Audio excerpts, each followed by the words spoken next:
Everyone, আসসালামু আলাইকুম। আমি অনন্যা রহমান রিঙ্কু নিউটেস ইউটিউব চ্যানেল থেকে চলে আসলাম। তো সবাই কেমন আছেন?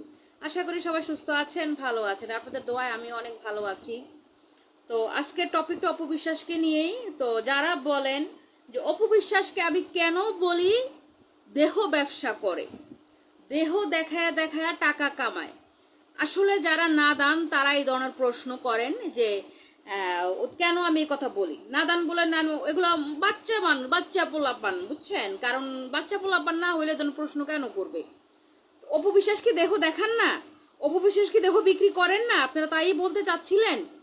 তো এই যে ভিডিওটার মধ্যে আপনি দেখবেন অপবিশ্বাসের রানের থেকে শুরু করে চিপার থেকে শুরু করে দুধের চিপা চাপা, ঘাড়ে